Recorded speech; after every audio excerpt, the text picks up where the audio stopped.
Well, good evening. Welcome to the DBS Sports. I am Kenson Casimir. We begin with MotoX news. On Sunday, March 25th, a cul-de-sac comes alive with the St. Lucia MotoX Club staging the first motocross race of the season. Starting time is expected to be 2 p.m. By then, all bikes would have been inspected and riders placed in their respective classes. 3 classes are expected to perform on race day. The C class being the juniors like Alpha Burt, Rosie McLean, Christian Udoxi, Karim Louis, and the Junior Fassois, to name a few. The B class riders include persons like Ashley Prentice, Antonio Maynard, Ted Fontenelle, Jamaiclin Alcindor, Noel Mark, and Darren O'Geese. The A class, referred to as the Big Guns, is comprised of riders like Darren Roseman, Tevin Cauldron, Ian S. Porris, Akim Griffith, Olsen Fassois, to name a few. Now, Sunday's race is expected to be a continuation of the excitement and thrills of the Supermoto event held at the Castries waterfront, which was part of the 39th Independence celebration. The next motor race will be on April 29th at the same place and time. Well, the St. Lucia National Cricket Association Under-19 Cup continues with the weekend of 4 matches. On Saturday 24th, Central Castries, they'll play Grosley at the Grosley Plainville. South Castries, they play Ancillary at the MPP. Susel, they take on Viewfort at Viewfort. Now on Sunday 25th, Monrepo, they play the Mabia Valley at Dennery. Meanwhile, 2 matches will be played in the Honorable Ezekiel Joseph T20 competition on Sunday, March 21st, 2018 at the Deborah playing field. In the first match at 10 a.m. Torrin United, they will play Veterans. At 2 p.m. the big one, Deborah, they will feature Kimani Melius and they will clash against Kako. Now, head coach Stuart Law has indicated and dedicated West Indies a successful World Cup qualification to Caribbean fans and said they had been at the forefront of the players' minds throughout the tournament. The Caribbean side ensured their place at the 2019 showpiece in England next year by edging Scotland by 5 runs under the Duckworth-Lewis system after rain washed out their final Super 6 match of the ICC World Cup qualifiers at Harare Sports Club yesterday. Now, West Indies struggled in one-day internationals last year, winning just 3 times in 23 outings to miss out on automatic qualification for the World Cup. Favourites to win the qualifying tournament, West Indies navigated a few tough moments during the preliminaries to finish unbeaten. They were stunned by Afghanistan in their opening Super 6 match to leave their qualification bid in peril before pulling out all the stops to beat host Zimbabwe in a dramatic run chase to remain on course. Now, talismanic West Indies opener Chris Gayle says he is thrilled to be playing in next year's World Cup in England and says he will be focusing on his fitness in the interim as he prepares for what will be his final Global 50 Overs tournament. The left-hander was part of the Caribbean side, which defeated Scotland on Wednesday in their final Super 6 match of the ongoing ICC World Cup qualifiers to clinch one of the 2 available World Cup spots. I am happy. I'm so happy to have qualified for another World Cup. I just have to stay fit now, and we have a young team, but it will be my last World Cup, that is for sure. So I'm looking forward to it, an elated Gayle said afterwards. Gayle is the leading one-day player in an otherwise inexperienced West Indies side with 9,575 runs from 280 one-day internationals. Well, we take a break, but when we get back, the SLOC makes another contribution to member federations. And of course, you don't want to miss our So Sad moment of the week.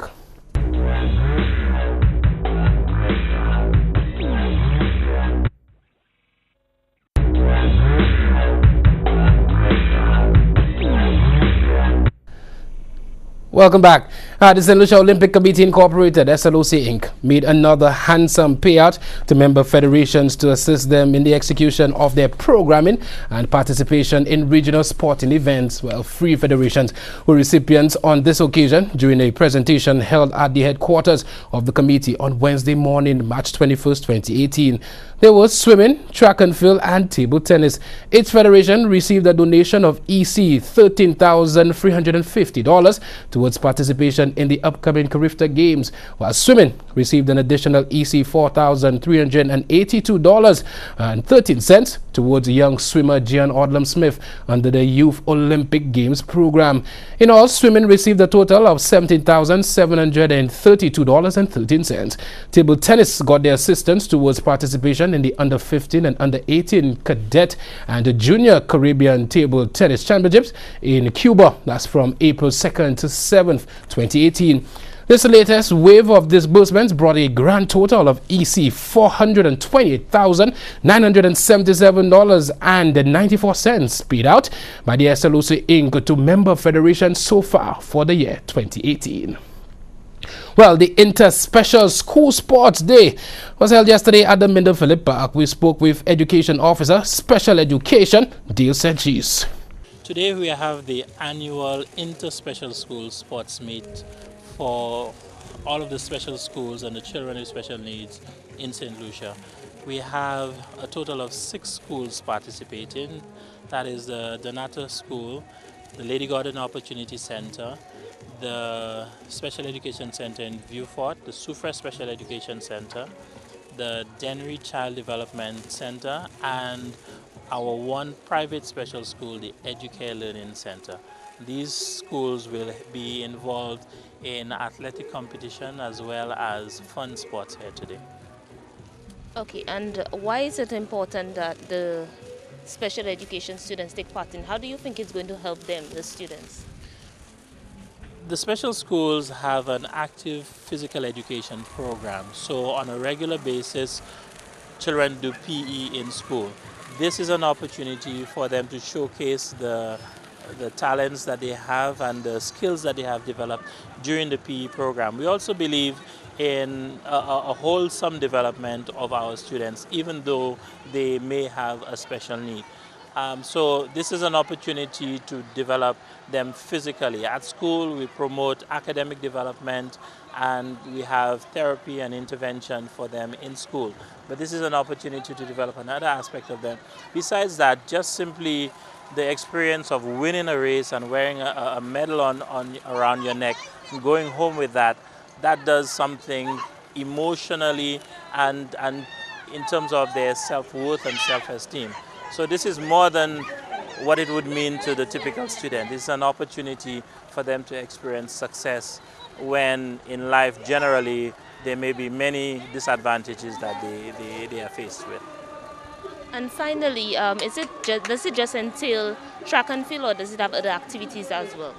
Well, because many of our children have special needs, whereas some may be able to participate in the regular track and field events, there are some very special adapted competitive events that they get to participate in. We have the typical fun sports activities like the lineman's pool, the sack race and things of that sort. But we have special events like Fill the Bottle. You know, these children who may not be able to participate in some of those other activities, they're in a race to see who can fill a bottle up with water more quickly, for example. That's just one of the examples. There would be activities like a wheelchair race, which is what you would not find in a typical inter-school competition. So the activities are designed to accommodate the special needs that they have and still allow them participation in a competitive activity. Well, Zlatan Ibrahimovic is set to join Major League Soccer club LA Galaxy after leaving Manchester United. Ibrahimovic scored 29 goals in 53 games for United, who have agreed to an early termination of his contract, which was due to expire in the summer. Now, the 36-year-old former Sweden striker has played only 7 times since damaging his cruciate ligament in April. World number 1 Simona Halep fought back from a set down to defeat France's Oceane Dodin in the second round of the Miami Open. The 26-year-old Romanian beat the world number 98 in 3 sets, 3-6, 6-3, 7-5. German 10th seed Angelique Kerber breezed past Sweden's Johanna Larsson 6-2, 6-2.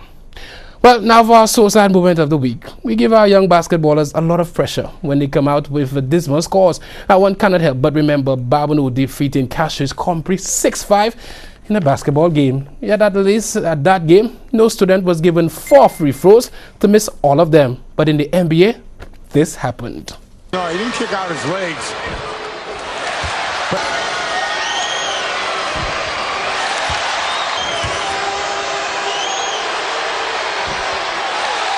Oh, wow.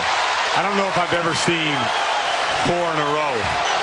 Oh, the crowd is just absolutely jazzed up here. Oh, my goodness. No, he didn't kick out his legs.